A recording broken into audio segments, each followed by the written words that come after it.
이제 달걀 껍질과 쌀뜨물을 버리지 마세요. 오늘은 이 두 가지 간단한 부엌, 부산물이 토마토 화분 또는 밭을 어떻게 완전히 바꿀 수 있는지 보여드리겠습니다. 대부분의 사람들은 토마토 수확이 나쁜 이유가 나쁜 씨앗이나 운이 없어서라고 생각하지만 진짜 이유는 거의 항상 같습니다. 바로 처음부터 흙을 어떻게 준비하고 먹였는가 하는 것입니다. 토마토가 항상 가늘고 창백하고 꽃이 늦게 피거나 열매가 익기 전에 떨어진다면 문제는 식물 자체가 아니라 눈에 보이지 않는 흙 속에서 일어나고 있는 일입니다. 오늘은 오직 달걀 껍질과 쌀뜨물만을 이용한 완전한 천연 시스템을 보여드리겠습니다. 화학 비료에 단 한 푼도 쓰지 않고도 튼튼한 뿌리, 굵은 줄기, 짙은 녹색잎, 그리고 풍성한 열매송이를 만들 수 있게 도와줄 것입니다. 왜 이 두 재료가 이렇게 잘 맞을까? 먼저 이 두 재료가 왜 함께 효과가 좋은지 이해해 봅시다. 달걀 껍질은 거의 전부가 탄산 칼슘으로 이루어져 있고, 칼슘은 토마토 식물에게 가장 중요한 구성 요소 중 하나입니다. 칼슘은 식물의 세포벽을 강하게 만들어주는데, 이는 곧 더 튼튼한 줄기, 더 단단한 가지, 그리고 안쪽부터 갈라지거나 썩는 것을 막아주는 열매를 의미합니다. 반면 쌀뜨물은 전분과 소량의 질소, 그리고 쌀알에서 나오는 칼륨인 같은 미량 미네랄이 풍부합니다. 이것이 흙 속에 사는 유익균들을 먹여 살립니다. 이 미생물들이야말로 진짜 일꾼들로 유기물을 분해해서 식물이 실제로 흡수할 수 있는 영양분으로 바꿔주는데, 쌀뜨물 속 전분은 이 흙 속 생명체들에게 마치 부드러운 에너지 음료처럼 작용합니다. 달걀 껍질의 칼슘과 쌀뜨물의 전분 미네랄 약한 질소를 합치면 균형 잡히고 천천히 방출되는 급여 시스템이 만들어지는데, 이는 토마토가 원래 풍요로운 숲바닥에서 얻었을 법한 것과, 이건 눈속임이나 지름길이 아니라 그저 식물이 항상 필요로 했던 것을 부엌에서 쉽게 만들 수 있는 형태로 주는 것뿐입니다. 1단계, 달걀 껍질 준비하기. 먼저 달걀 껍질부터 시작해 봅시다. 어떻게 준비하느냐에 따라 효과가 크게 달라지기 때문입니다. 달걀 껍질 4, 5개를 모아서 요리 후 그냥 버리는 대신 물에 살짝 헹궈 흰자 잔여물을 제거하고 하루 이틀 정도 자연 건조시키세요. 급하다면 따뜻한 오븐에 몇 분간 말려도 됩니다. 완전히 마르면 믹서기나 향신료 분쇄기에 넣고 밀가루처럼 아주 곱게 갈아주세요. 이 단계가 매우 중요하며 많은 사람들이 대충 넘기거나 아예 생략하는 부분입니다. 달걀 껍질을 큰 조각으로 남겨두면 흙 속에서 분해되는데 몇 달, 심지어 1년 이상 걸릴 수 있고, 그때쯤이면 칼슘이 방출되기 전에 이미 식물이 결핍을 겪었을 수 있습니다. 하지만 곱게 갈면 수분과 토양 박테리아에 노출되는 표면적이 크게 늘어나 칼슘이 몇 달이 아니라 보통 몇 주 안에 뿌리에 흡수될 수 있게 됩니다. 이 달걀 껍질 가루는 작은 마른 병에 보관하고 재배 과정 여러 단계에서 사용할 것이니 넉넉하게 준비해두는 것이 좋습니다. 2단계, 쌀뜨물 준비하기. 다음은 쌀뜨물입니다. 가장 좋은 방법은 밥을 짓기 전 쌀을 씻을 때 나오는 뿌연 첫 씻은 물을 모으는 것입니다. 이 첫물에 전분과 표면 영양분이 가장 많이 담겨 있기 때문입니다. 밥을 지은 후 남은 물, 단, 소금을 넣지 않은 것, 또 사용할 수 있습니다. 이 쌀뜨물을 깨끗한 용기에 담아 실온에서 약 24시간 정도 살짝 발효시키세요. 이 발효 과정이 액체 속 유익균을 증식시켜 흙에 들어갔을 때 효과를 더 높여줍니다. 다만 하루 이틀 이상 두지 않도록 주의하세요. 그 이상 지나면 시큼한 냄새가 나면서 원치 않는 종류의 박테리아를 끌어들일 수 있습니다. 이 발효된 쌀뜨물은 뚜껑을 느슨하게 닫은 병에 보관하세요.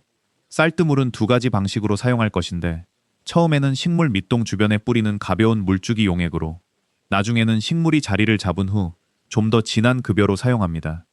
3단계, 식물 구덩이 준비하기. 이제 두 가지 핵심 재료가 준비되었으니 식물 구덩이를 제대로 준비해 봅시다. 아무리 좋은 천연 비료라도 흙이 척박하고 다져져 있으면 도움이 되지 않기 때문입니다. 약 25-30cm 깊이로 구덩이를 파는데, 이는 보통 사람들이 파는 것보다 조금 깊습니다. 구덩이 주변 흙은 부드럽고 부슬부슬하며 큰 덩어리나 돌이 없도록 하세요. 이 깊이가 중요한 이유는 토마토 뿌리가 원래 깊게 뻗는 뿌리이기 때문으로, 아래로 자랄 여유 공간을 주면 표토가 빨리 마르는 덥고 건조한 날에도 물과 영양분을 더 많이 얻을 수 있습니다. 흙이 다져져 있으면 아무리 비료를 많이 줘도 뿌리가 질식해서 제대로 자라지 못합니다. 그러니 단단한 덩어리를 부수고, 흙이 무거운 점토질이라면 퇴비나 오래된 화분 흙을 섞는데 몇 분 더 투자하세요. 4단계, 영양 기초층 만들기. 핵심 비법. 구덩이가 준비되면 이제 제가 영양 기초층이라고 부르는 이 방법 전체의 진짜 비법을 만들 차례입니다. 곱게 간 달걀 껍질 가루 2큰술을 구덩이 바닥에 골고루 뿌려주세요. 한 곳에만 쌓지 말고 고르게 펴는 것이 중요합니다. 이제 2층 위에 2-3cm 정도 얇게 흙을 덮어 식물 뿌리가 날 것에 달걀 껍질 가루 위에 바로 닿지 않고 몇 주에 걸쳐 서서히 그 안으로 뻗어 들어가도록 합니다. 이렇게 층을 나누는 것이 중요한 이유는 첫날부터 뿌리 끝에 강한 농도의 영양분이 한꺼번에 쏟아지지 않고 대신 식물이 자라면서 뿌리개가 구덩이 안으로 더 깊이 뻗어감에 따라 천천히 꾸준하게 끌어다 쓸 수 있는 방출 시스템이 만들어지기 때문입니다. 흙을 촉촉하게 만들 정도면 충분하며 이렇게 하면 자연적인 분해 과정이 시작됩니다. 이는 토양 박테리아를 깨워 처음부터 곱게 간 달걀 껍질 가루의 분해를 시작시킵니다. 5단계 모종 심기. 이제 토마토 모종을 조심스럽게 들어 영양층 위 얇은 흙 덮개 한가운데에 놓으세요. 뿌리 뭉치는 최대한 그대로 유지하도록 하세요. 이 시기에 토마토 뿌리는 연약해서 불필요한 손상이 있으면 새 환경에 적응하는 속도가 느려질 수 있습니다. 식물을 똑바로 세운 채로 밑동 주변에 흙을 채우기 시작하고 층마다 살짝 눌러 큰 공기 구멍을 없애되 너무 단단히 다지지는 마세요. 이 부분도 사람들이 자주 실수하는 지점인데 흙을 너무 세게 눌러서 뿌리 주변이 거의 콘크리트처럼 되어버리면 뿌리가 숨쉬고 뻗어나가는 데 필요한 공기 흐름이 막힙니다. 표면이 조금 지저분해 보이더라도 뿌리 주변의 느슨한 흙이 항상 단단히 다져진 흙보다 낫습니다. 6단계 첫물 주기와 회복 기간 심은 후에는 맹물로만 물을 주고 이 시점에는 쌀뜨물이나 다른 비료를 넣지 마세요. 옮겨 심은 직후 식물의 첫 번째 임무는 이식 충격에서 회복하고 주변 흙에 새 뿌리털을 형성하는 것이며 아직 흡수할 준비가 안 된 영양분이 한꺼번에 몰려오는 것보다는 조용하고 꾸준한 수분이 필요합니다. 기후가 덥고 건조한 정도에 따라 매일 또는 이틀에 한 번씩 밑동 주변에 부드럽게 물을 주면서 흙이 촉촉하되 절대 질척거리거나 물에 잠기지 않도록 유지하세요. 이 초기 단계의 과습은 물 부족만큼이나 해롭기 때문에 손가락으로 흙 표면 몇 센티미터를 확인해서 말라 있으면 물을 주고 7단계 첫 쌀뜨물 급여. 심은 지 5.7일 정도 지나면 토마토가 자리를 잡고 주변 흙에 새 뿌리를 내리기 시작하는데 이때가 쌀뜨물로 첫 액체 급여를 시작할 시점입니다. 첫 급여에서는 발효된 쌀뜨물을 같은 양의 맑은 물과 희석하는 것이 중요합니다. 사실상 농도를 절반으로 줄이는 것입니다. 이 단계의 어린 토마토 뿌리는 아직 연약해서 원액에 쉽게 압도될 수 있으므로 처음에는 희석해서 뿌리개에 충격 없이 서서히 적응하도록 합니다. 이 희석 용액을 식물 밑동 주변에 200-300ml 정도 뿌려주되 줄기에 직접 닿지 않도록 주변 흙에 부어주세요.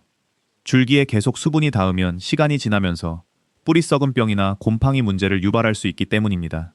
이 첫 완화된 급여 이후에는 원액 그대로 같은 200-300ml 양을 7거르핀 10일에 한 번씩 줄 수 있습니다. 8단계 번갈아 급여하기. 이 방법의 진짜 마법. 여기서부터가 이 방법의 진짜 마법입니다. 1주차 방금 준비한 발효 쌀뜨물로 급여합니다. 이는 유익한 토양 미생물을 먹이고 전분과 약한 영양분 덕분에 영양생장, 줄기가 굵어지고 잎이 많아지고 전체적으로 더 건강한 녹색을 띠는 것을 부드럽게 촉진합니다. 2주차 쌀뜨물 대신 달걀 껍질물을 준비합니다. 곱게 간 달걀 껍질 가루 3매 큰술을 물 1리터에 섞은 후 24세 48시간 정도 두면서 가끔 저어 칼슘이 서서히 녹아들도록 합니다. 맑은 액체를 원하면 걸러도 되지만 어느 쪽이든 침전물은 흙 속에서 계속 천천히 분해됩니다. 이 달걀 껍질물 급여는 꽃이 피고 열매가 맺히는 칼슘이 가장 필요한 시기에 강한 칼슘 공급원이 되어줍니다. 칼슘은 토마토 밑부분에 생기는 검고 움푹 팬복이 흉한 반점, 즉 배꼽 썩은병 배고 블러썸 앤드 러트를 막는 데 직접적으로 관여합니다. 전체 순환은 이렇습니다. 1주차는 뿌리와 성장을 위한 쌀뜨물, 2주차는 구조와 열매 품질을 위한 달걀 껍질물. 이렇게 번갈아주면 한 가지 영양분만 계속 주었을 때 흔히 생기는 실수, 즉 한쪽 영양분은 결핍되고 다른 쪽은 과다해지는 문제를 막을 수 있습니다. 개화기와 열매 맺는 시기. 몇 주가 지나 토마토가 개화기에 접어들면 이 방법의 효과를 거의 바로 알아차릴 수 있습니다.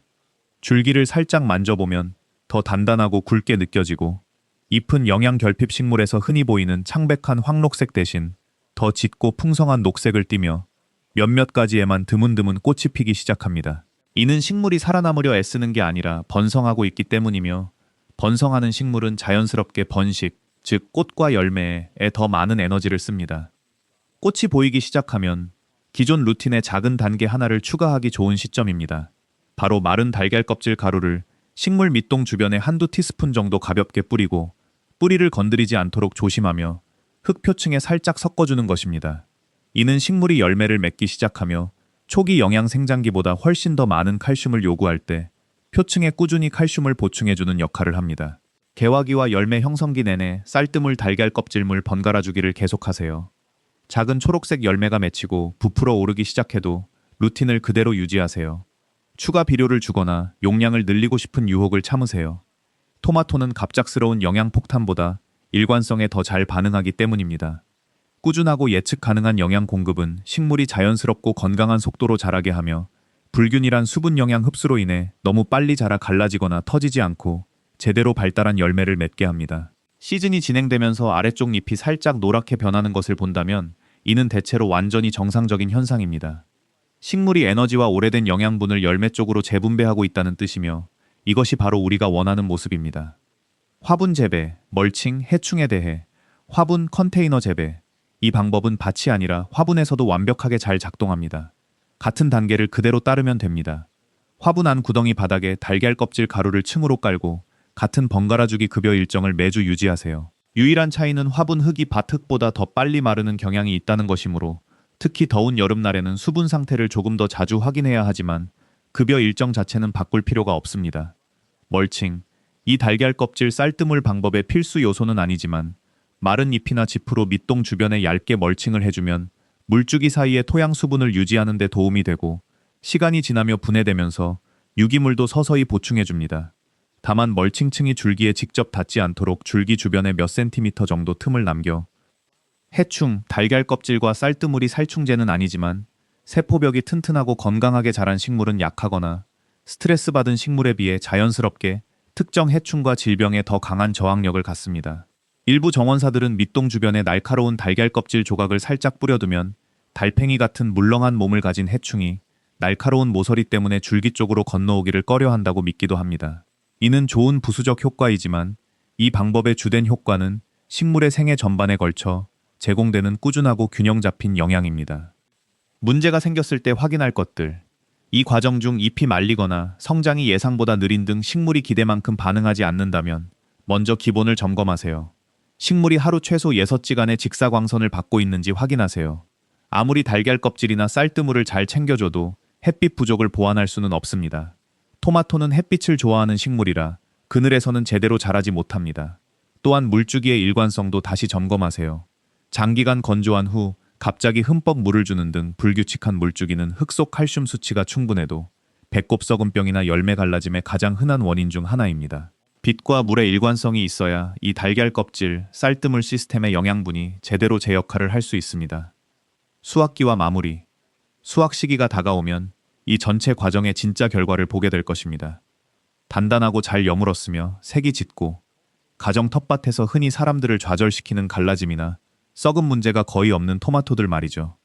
이런 급여 루틴 없이 키운 식물에 비해 눈에 띄게 더 풍성하고 건강해 보이며 과도한 지지대 없이도 무거운 열매송이를 지탱할 만큼 튼튼한 가지를 갖게 됩니다. 마지막 열매를 수확할 때까지 번갈아 급여하는 순환을 계속하세요. 같은 자리나 같은 화분에서 다음 시즌에도 토마토를 키울 계획이라면 시즌이 끝날 때 새로운 달걀 껍질 가루층을 흙에 섞고 마지막으로 쌀뜨물을 한 번 더 부어주세요. 그러면 겨울 동안 서서히 분해되면서 다음 심기를 위해 흙을 비옥하게 준비해 줄 것입니다. 마치며 이 방법의 가장 좋은 점은 정말 간단하고 누구나 쉽게 할 수 있다는 것입니다.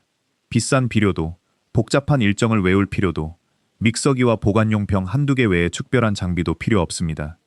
모든 재료는 대부분의 가정에서 매일 버리고 있는 것들, 즉 아침 식사에서 나온 달걀 껍질과 점심 저녁을 위해 씻는 쌀에서 나온 쌀뜨물 뿐입니다.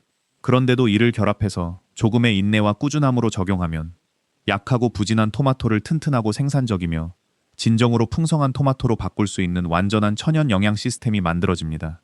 다음번에 아침 식사로 달걀을 깨거나 밥을 지으려고 쌀을 씻을 때 그저 음식을 만드는 것만이 아니라 다음 재배 시즌 처음부터 이 방법을 진짜로 한번 시도해보세요. 달걀 껍질을 곱게 가는 것부터 영양 기초층을 제대로 준비하는 것, 그리고 꾸준한 주간 번갈아 급여 순환을 지키는 것까지 각 단계를 신경 써서 따라가면 몇 주 안에 차이를 느끼기 시작할 것입니다. 더 튼튼한 줄기, 더 짙은 잎, 더 이른 개화, 그리고 결국에는 풍성하고 건강한 잘 익은 토마토 수확까지요. 이 방법을 직접 텃밭에 시도해 보신다면 결과와 경험을 댓글로 꼭 공유해 주시길 바랍니다. 튼튼한 뿌리, 건강한 식물, 그리고 진짜로 풍성한 토마토 수확을 위하여 다음 영상에서 만나요.